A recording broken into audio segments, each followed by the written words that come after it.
सदन और मदन का मेरे अलावा इस दुनिया में कोई नहीं है। दोनों बहुत ही मेहनती और ईमानदार हैं। इनका खेत है और एक घर भी है। बहुत अच्छे। मेरी दोनों बेटियां भी सर्वगुण संपन्न हैं। दोनों एक ही घर में जाएं और साथ साथ रहें। मेरे लिए इससे अच्छी बात और क्या हो सकती है। तो ये मेरा वचन रहा कि आने वाली एकादशी के दिन हम मदन और सुषमा और सदन और प्रभा की शादी करेंगे। हाँ भाई साहब, ये बहुत खुशी की बात है। लीजिए, मुंह मीठा कीजिए। एकादशी के दिन सुषमा और मदन और प्रभा और सदन की शादी संपन्न हुई। पड़ोस की एक काकी ने उनका स्वागत किया। खुश रहो, खुश रहो।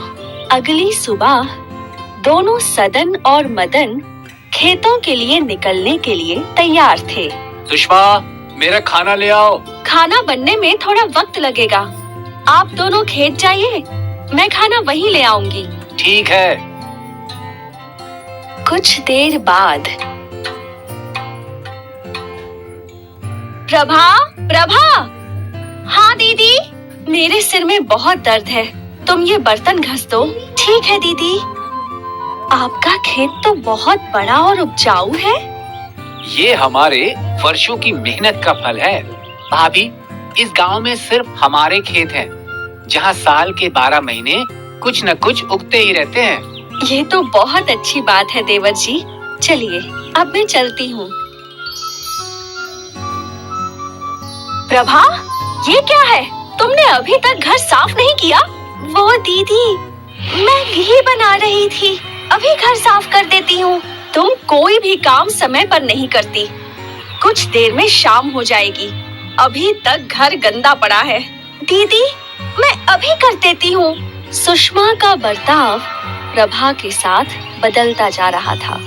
सुषमा को प्रभा से बहुत ईर्ष्या थी, इसीलिए वो उसे रोज जली कटी सुनाया करती। अब तो रोज सुषमा प्रभा से झगड़ने के बहाने ढूंढा करती थी। जल्द ही सदन और मदन को भी समझ आ गया था कि उनकी बीवियों के बीच तनाव बढ़ता जा रहा है। एक रात, ए जी, क्या सच में साल के 12 महीने आपके खेतों में फसल उगती है? हाँ, क्यों? ऐसा क्यों पूछ रही हो? ए जी, आप दोनों भाइयों में बड़े हैं, तो आपका खेतों पर ज्यादा हक हुआ ना? क्या मतलब तुम्हारा? मतलब ये है कि मैं इस घर में नहीं रहना चाहती हूँ। प्रभा और मेरे बीच रोज झगड़े होते हैं। ऐसा चलता रहा तो एक दिन हम दोनों एक दूसरे के दुश्मन बन जाएंगे। इससे तो अच्छा है कि हम कहीं और रहें। लेकिन हम कहाँ रहेंगे? हम लोग आपके खेतों में घर बना के वहीं रह लेंगे। आप एक काम कीजिए ना कि सदन भैया को ये घर दे दीजिए और वो खेत हम ले लेंगे। इससे भविष्य में भी कभी हमारे बीच में कोई झगड़ा नहीं होगा। बात तो तुम्हारी सही है। कल इस बारे में मैं सदन से बात करता हूँ। भाई सदन, तुमने हमेशा मेरी बात मानी है। हाँ भैया, आप बड़े हैं तो आपकी बातों को मानना मेरा फर्ज है। आज मैं तुम्हें अपना एक फैसला सुनाने वाला हूँ। जी भैया। ये खेत और घर हम दोनों का है, लेकिन अब हमें बंटवारा करना होगा। ये खेत मैं अपने हिस्से में लूंगा और घर तुम रखो। लेकिन भैया, क्या हम सब साथ नहीं रह सकते जैसे आज तक रहते आए हैं? तुम तो जानते ही हो कि सुषमा और प्रभा रोज किसी न किसी बात को लेकर झगड़ते रहती हैं। इससे तो अच्छा है कि हम बंटवारा कर लें और अलग हो जाएं, और भविष्य में हम दोनों में कोई झगड़ा ना हो। इसके लिए ये बहुत जरूरी है कि हम आपसी सहमति से बंटवारा कर लें। ठीक है भैया, जो आपको ठीक लगे। पता नहीं भैया ने ऐसा निर्णय क्यों लिया है। जो भी हो, हमें उनकी आज्ञा का पालन करना चाहिए। शायद दीदी को अलग रहने में ही सुख मिले। हो सकता है, लेकिन अब हमारा गुजारा कैसे होगा? खेत तो भैया के हिस्से में आ गए। आप घर के बाहर जो थोड़ी जगह है, वहाँ सब्जियाँ उगा लेना और मैं टोकरी बना के बेचा करूँगी। इससे हमारा गुजारा हो ही जाएगा। ठीक है, जैसी भगवान की इच्छा। और फिर सदन ने घर के बाहर ही सब्जियों के बीज बो दिए और प्रभा भी टोकरियां बेचने लगी। 1 महीने बाद एक जख्मी चिड़िया उड़ते हुए आई। अरे रे रे रे रे, इसके तो पाँव में चोट लगी है। प्रभा, प्रभा, हाँ जी। थोड़ी हल्दी का लेप ले आओ। ये पक्षी घायल है, इसके पैरों पे पट्टी करनी पड़ेगी। अब बहुत जल्द तुम ठीक हो जाओगे नन्हे दोस्त, और फिर से उड़ पाओगे। अब कुछ देर यहीं आराम करो। कुछ समय बाद वो पक्षी उड़ गया। प्रभा, प्रभा, प्रभा, ये देखो, हमारा नन्हा दोस्त हमारे लिए कुछ लाया है। ये देखो क्या है। अरे वाह, ये तो कद्दू के बीज हैं। आप इन्हें बगीचे में बो दीजिए। हाँ हाँ, ठीक है। अगले दिन जैसे ही सदन बगीचे में पहुंचा, वो कद्दुओं को देखकर चौंक गया। प्रभा, प्रभा, क्या हुआ जी? आप इतना क्यों चिल्ला रहे हैं? अरे ये क्या, एक दिन में कद्दू उग गए और बड़े भी हो गए। ये जरूर कोई चमत्कारी कद्दू है। लगता है उस पंछी ने जादुई बीज लाए थे। हाँ, और आज तो मैं कद्दू की सब्जी खाऊंगा।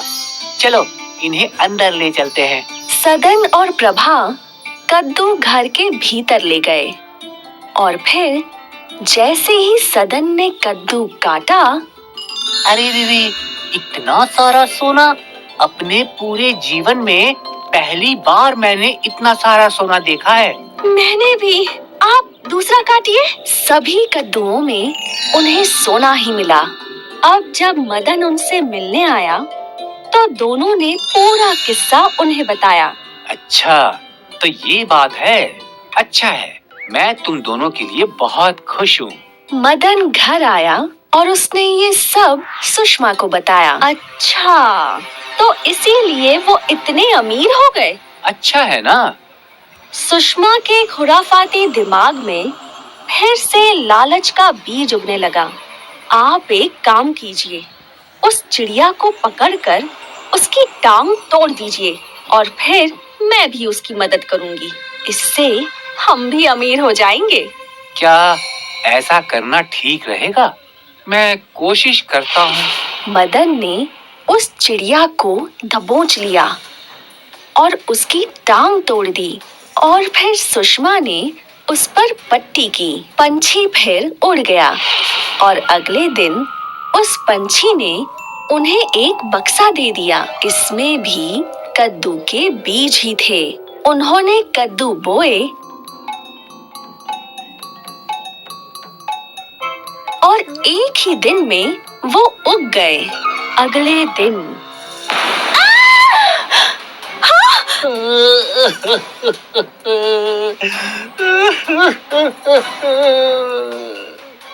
इसीलिए कहते हैं, जैसा बोओगे वैसा पाओगे। सुषमा ने लालच बोया और उसे बुरा फल मिला, और प्रभा ने अच्छाई बोई थी और उसे अच्छी जिंदगी का फल मिला। हाय, मैं हूँ शाइनी। अगर आप मुझे ऐसे ही देखना चाहते हैं तो इस वीडियो को जरूर शेयर करें और हाँ, इस चैनल को भी सब्सक्राइब करना ना भूलें।